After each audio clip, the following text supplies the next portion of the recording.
Industry lost billions in 2020, and this year is off to a slow start as the state levies fines and suspends liquor licenses. Some say it's too much for businesses on the brink. Angie Gonzalez live for us tonight in Astoria with more on that. Angie.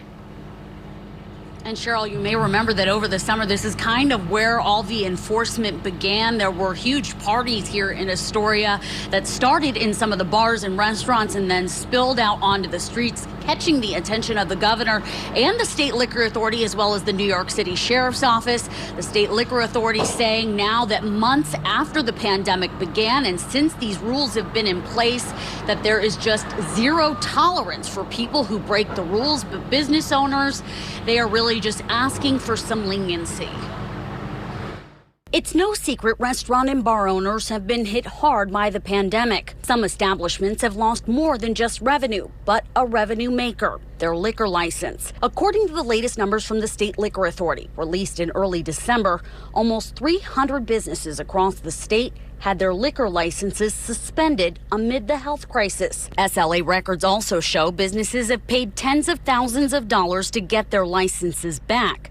Among them, this owner. We were kind of being, watched from afar, and on a 100-degree day, when a server is running around, can't breathe, takes down the mask to take a breath of air, they're taking a picture of it, and now you get $90,000 in fines. But Rob, who's operated a New York City restaurant for roughly 5 years, fought back. His attorney requested a hearing on his behalf and was able to negotiate the fine down to $20,000.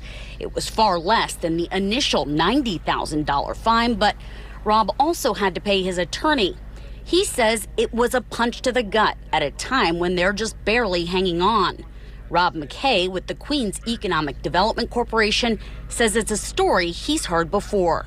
The restaurant owner said that he's just paranoid because he's afraid that SLA or other city agencies are sending people over to intentionally go in without a mask on and then then give them a fine. And it's just, it might not have no truth in it, but it's just the paranoia. It's just an extra level of stress that you have to deal with. Several other owners who lost their liquor licenses in recent months expressed similar concerns, but did not feel comfortable going on camera.